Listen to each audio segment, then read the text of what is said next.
এই প্রচণ্ড গরমে বৃহস্পতিবারের কিছু নিয়ম মেনে চলি, তাই আমার সংসারে মা লক্ষ্মীর আশীর্বাদে পরিপূর্ণ। রাধে রাধে বন্ধুরা, শুভ সকাল। তোমরা কেমন আছো?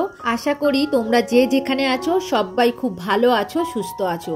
লালটু কুন্তি কিচেন অ্যান্ড ব্লগ চ্যানেলে তোমাদের সবাইকে জানাই স্বাগত আর অনেক অনেক ভালোবাসা। আজকের হলো বৃহস্পতিবার, সকাল এখন 6টা বাজে। এখন থেকেই তোমাদেরকে সাথে নিয়েই নতুন আরও একটি ব্লগ আমি শুরু করছি।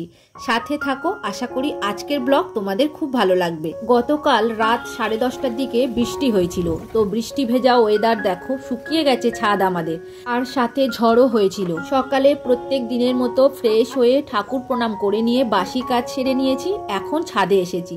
ছাদে পায়রাগুলোকে একটু খেতে দিলাম আর পাখিগুলোকে দেখে নিলাম। তো সকালবেলায় হলেই বাবা পাখিগুলোকে বাইরে বার করে দেয় আর আমি একটু দেখে যাই। আর যেহেতু এখন গরমকাল, তো ছাদে সেরকম আর আসি না, তবে খুব দরকার পড়লে তখন আসি। ওই যে ঠাকুরের পুজো দেওয়ার সময় আসবো, আর সকালবেলায় ওদেরকে দেখতে আসি, মানে পাখি, পায়রা, ফুল, তো এইগুলো দেখতে আমার ভীষণ ভালো লাগে। আর আজকের প্রচণ্ড কড়া রোদ্দুরও উঠছে আস্তে আস্তে। দেখো, কালকের বৃষ্টি হয়েছে, আজকের মেঘ ভাঙা রোদ্দুর উঠেছে কড়া। তো দেখো, ঝলমল করছে চারিদিকে একদম। আর এদিকে গাছের ফুলগুলোও বেশ সুন্দর লাগছে, তো তোমাদের সাথে একটু শেয়ার করলাম। আর এখন করে প্রত্যেক দিনই ছাদে আসছি পাখিগুলোকে দেখতে। তো সকালবেলায় দেখো আমি রান্নাঘর পরিষ্কার করে দিয়েছি। এখন বর্মশাই চা বসিয়েছিল, তো চাটা তোমাদের দেখিয়ে নিলাম। কেননা সকালবেলায় একটু চা না খেলে না যেন মনে হয় সারাদিন কি খাইনি এরকম একটা মনে হয়। আমার এইরকম নেশা কিন্তু ছিল না, তবে বর্মশাই ওই যে সকালবেলায় পাতা চা বানায়, ওই তুলসী পাতা, আদা, লবঙ্গ সব কিছু দিয়েই আর কি, আর খুবই সুন্দর হয়। তবে চিনি আমরা সেরকম খাই না, তো ওই পাতা চাই খাওয়া হয়। সকালবেলায় চায়ের দায়িত্বটা বর্মশাইয়ের, ওই চা বানিয়ে দেয়, আমাদের 3 জনের জন্য বানায়। তবে এখন করে আবার ছেলে মাঝে মধ্যে খাচ্ছে আর কি, ও আবার লিকার চা খেতে চায় না, ও দুধ চা খেতে চায়। তো এখন আমাদের বাড়িতে এই গরমের সময় দুধ আনা হচ্ছে না, তো ওই কারণে এখন লিকার চাই খাচ্ছে আমাদের সাথে। তো দেখো, এখন চা খেয়ে নিয়ে বিছানাটাকে ঝেড়ে পরিষ্কার করে নিলাম। এইবার ডাস্ট ক্লিনিং এর কাজটাই করে নেব। তবে আগের দিন মানে গতকাল আমি ডাইনিং রুম পরিষ্কার করেছিলাম, আজকে দেখো আমাদের বেডরুমটাকে ক্লিন করে নিচ্ছি, মানে ডাস্ট ক্লিনিংটাই করে নিচ্ছি। এই 2-4 দিন বাদে বাদেই কিন্তু আমি করি, প্রত্যেক দিন করি না, তোমাদের আগেই বলেছি। তো এক একদিন এক একটা ঘর করি। আজকে দেখো আমাদের বেডরুমটা করছি, তবে কিছুদিন আগে করেছিলাম, তবে সেরকম ধুলো কিন্তু নেই। তো যাই হোক, এখন দেখো সমস্ত বিছানা আমার গোছানো হয়ে গেছে। এখন ছোট খাটটার মধ্যে দেখো একটা বালুচ দিয়ে সুন্দর করে গুছিয়ে নিলাম, দেখতে বেশ ভালো লাগে এই আর কি। তো দেখো এইবার ঝাড়ু দিয়ে নেবো ঘরটা। তোমাদেরকে আগেই বলেছি আমার বাসি কাজ হয়ে গেছে, কিন্তু এই ঘরটার কাজ কিন্তু হয়নি, কেননা বর্মশাই একটু দেরি করে ওঠে, আমার থেকে একটু পরে ওঠে। ও উঠেই ফ্রেশ হয়ে চা খেয়ে বেরিয়ে যায় বাজারে। তো আজকে যেহেতু বৃহস্পতিবার, পনির আনবে, তো পনির রান্না করব। আর বেশি কিছু করব না, কেননা আজকে যেহেতু নিরামিষ খাওয়া হবে, তো ওই কারণে আর বেশি কিছু করব না। আর হ্যাঁ, একটুখানি ঢেঁড়স সিদ্ধ দেব, মানে কড়াইতেই আমি সিদ্ধ করে নেব ঢেঁড়সটা, ভাতে কিন্তু আমি দিই না। আজকে যেহেতু বৃহস্পতিবার, ওই কারণে ঘরগুলো মুছবো, তার সাথে সিঁড়িও মুছবো। সিঁড়ি না মুছলে না পুজো করা যায় না, তো আমাদের সিঁড়ির উপরেই ঠাকুর ঘর, তো ওই কারণে বৃহস্পতিবার করে আমরা যত কষ্ট হোক সিঁড়িটা কিন্তু মুছে নিই। আর এছাড়া অন্যান্য দিন যেদিন আমি ডাইনিং রুমটা মুছি, সেদিনকেও আমি সিঁড়িটা মুছে নিই। তো আজকে দেখো শুধু ঘর মুছবো, 2টো ঘর মুছবো আর সিঁড়ি 2টো মুছে নেব। তো দেখো ঘর মোছা শুরু করে দিয়েছি, তবে এরপরে অনেক কাজ আছে, রান্না বসাবো। সকাল সকাল ঘুম থেকে উঠেই পরপর কাজগুলো সেরে নিচ্ছি, কারণ বৃহস্পতিবার তো একটু কাজের চাপ বেশিই থাকে। দেখো ঘর বাড়ি ঝাড়ু দিয়ে মোছামুছি করে তারপর রান্না করতে হবে, কেননা বর্মশাই বেরিয়ে যাবে, ওর খাবারটা করে রেখে আমি ঠাকুর ঘরে যাব। তবে আমার একটু দেরি হয়ে যায় ঠাকুর ঘরে যেতে, আসলে সকালবেলায় বাসি কাজ থাকে, রান্না থাকে, তারপর সেরে যেতেই আমার দেরি হয়। তবে অন্য দিনগুলো বর্মশাই খুব তাড়াতাড়ি কিন্তু পুজো সেরে নেয়। মাঝে মধ্যে আমি দিই, তবে বেশিরভাগটা ওই দেয়। আর বৃহস্পতিবার হলে আমি তখন দিই, কেননা ওর তখন সময় পায় না, ও সকাল সকাল বেরিয়ে যায়। তো এখন দেখো ঘরটা কতটা সুন্দর লাগছে। তো সমস্ত ঘর পরিষ্কার পরিচ্ছন্ন করা হয়ে গেছে, আর ওদিকে রান্নাও আমার হয়ে গেছে। আজকে রান্নার কিছুই তোমাদের সাথে শেয়ার করব না, কেননা ভিডিওটা অনেকটাই বড় হয়ে যাবে। তো দেখো আজকে তো বৃহস্পতিবার, আর পনিরের রেসিপি আগে তোমাদের সাথে অনেকবার আমি শেয়ার করেছি। রান্না হয়ে গেছে, এখন স্নান করে ঠাকুর ঘরে চলে এসেছি। তো এইবার দেখো বাসনগুলো একসাথে গুছিয়ে নিয়ে নিলাম। তবে কিছু কাজ কিন্তু বর্মশাই করে দিয়ে গেছে, মানে আম পল্লব তুলে আর নিচে জল দিয়ে ঠাকুরের সব রেডি করে দিয়ে গেছে। ফুলও তোলা আছে, আর সকালবেলায় বাবা কিন্তু ফুলগুলো তুলে রাখে, মানে সূর্য ওঠার ঠিক আগে আগে। উনি 5:30টার দিকে ওঠে, উঠে ফ্রেশ হয়ে তারপরে ফুল তোলে, তারপরে সে চা খায়। তো ফুলগুলো তোলা আছে, আর উপরের যে গাছে ফুল আছে ওটা কিন্তু তোলে না বাবা, তো ওটা আমি তুলবো। আর যেদিন করে বর্মশাই পুজো করে সেদিন করে ওই তোলে। আর এদিকে বাসন ধুতে গিয়ে আমার শাড়িটাই ভিজে গেল। অন্যান্য দিন কি করি বলতো, আগে বাসন মেজে নিই, মানে নাইটি পরেই বাসনগুলো ধুয়ে রেডি করে নিই, তারপরে গিয়ে শাড়ি পরি। কিন্তু আজকের এখনই শাড়ি পরে চলে এসেছি আর বাসন ধুতে, তো ওই কারণে শাড়িটা একটু ভিজে যাচ্ছে।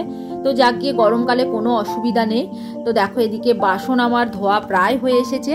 তো এইবার আমি ঠাকুর ঘরে যাব, তবে এখনো তুলসী তলায় জল দেওয়া হয়নি। তুলসী তলায় জল দেব, বেলপাতা তুলবো আর উপরের ফুলটাও তুলবো। আর এদিকে পায়রাগুলো ঘুরছে, ওদেরকে একটু খেতেও দিতে হবে। তো এইবার তোমাদের কিছু কমেন্টের উত্তর দিয়ে দিই। কল্পকথা থেকে দিদিভাই কমেন্ট করেছে, ভিডিওটি খুব ভালো লাগলো বন্ধু। আর সুস্মিতা দাস মহারানা দিদিভাই কমেন্ট করেছে, সত্যি তুমি সংসারে অনেক পরিশ্রম করে কাজ করো। আর কল্যাণিয়া মায়ের রন্ধনশালা থেকে দিদিভাই লিখেছে, তুমি নিজে হাতে সমস্ত কাজ সেরে নাও, দেখে খুব ভালো লাগে। কত সুন্দর করে পরিষ্কার করলে সবকিছু সব নিয়ে সুন্দর একটা ভিডিও শেয়ার করেছো, ভালো থেকো। তোমাদেরকে অসংখ্য ধন্যবাদ কমেন্ট করার জন্য। তোমরা সবাই খুব খুব ভালো থেকো গো। আর দেখো সমস্ত সংসারের কাজ আমরা নিজেরাই করি, আমি, বর্মশাই, বাবা, ছেলে সবাই মিলেই কিন্তু আমাদের সংসারের সমস্ত কাজ নিজেরাই করে নিই। এতে আমাদের কোনো অসুবিধাও হয় না। তবে যখন কারোর শরীর খারাপ হয়, সে করতে পারে না, তো অন্যজন করে দেয়, এইভাবেই কিন্তু আমরা চলি। বাসন ধুয়ে নিয়ে দেখো চলে এসেছি, এইবার সবকিছু গুছিয়ে নিচ্ছি। তো আজকে চন্দন লাগবে, প্রত্যেক দিনই আমাদের চন্দন নেওয়া হয়। তো এখন দেখো চন্দন বেটে পাতাতে আমি লাগিয়ে রেডি করে নিচ্ছি। এদিকে বেল পাতা নিয়ে নিয়েছি, আর ওদিকে তুলসী পাতা নিয়ে নিয়েছি। আর কিছুটা চন্দন ফুলের মধ্যে লাগিয়ে নিলাম। আসলে কৃষ্ণ ঠাকুর আছে, নারায়ণ শিলা আছে, তো ওই কারণেই তুলসী পাতার মধ্যে একটু চন্দন লাগিয়ে রেডি করে নিয়েছি। আর বর্মশাই বাজারে গিয়ে পনির এনেছে, আর তার সাথে ঠাকুরের পুজোর জন্য সন্দেশও এনেছে। তো ওটা দিয়েই আজকের পুজো সেরে নেবো। আর শশার কলা আছে। আর এখন প্রদীপ ধরিয়ে নিচ্ছি, এরপরেই পুজো শুরু করব। এখন দেখো ঘট পেতে ফুল দিয়ে একটু সাজিয়ে নিচ্ছি। তবে ঘট পাতাটা তোমাদের সাথে শেয়ার করলাম না, কেননা আজকে দেখো তাড়াহুড়োর মধ্যে একটুখানি ঘরটা পেতে নিয়েছি। ঘটের মধ্যে আমি সুপারি, কড়ি, হরিতকি দিই। তো আজকে দেখো দিয়ে ঘরটাকে সুন্দর করে সাজিয়ে নিয়েছি। ওদিকে আম পল্লবও দিয়ে দিয়েছি, তার সাথে ধানের শীষও দিয়েছি। ঠাকুরগুলোকে একটু ফুল দিয়ে সাজিয়ে নেবো, মানে যা যা ফুল আছে আর কি। তবে বর্মশাই আজকের ফুল আনেনি, কেননা আগের দিন মানে গতকাল বুধবার দিনকে বর্মশাই 9:30টার দিকে বাড়িতে এসছে। তো ওই কারণে ফুলও আনেনি আর পনিরও আনেনি। তো আজকের এনেছে পনির। আর ফুল দিনের বেলা আমাদের সেরকম এখানে ভালো পাওয়া যায় না, রাতে ভালো পাওয়া যায়, মানে সন্ধেবেলায় ভালো ফুলটা বিক্রি হয় আর কি, পাওয়া যায়। তো ওই কারণে বাসি ফুল আরও আনেনি। আর আমাদের গাছে অনেক রকম ফুল তো ফোটে, কোনো অসুবিধাও হয় না। তো দেখো আমাদের গাছের ফুল দিয়েই কিন্তু আজকের বৃহস্পতিবারের পুজোটা সেরে নেব।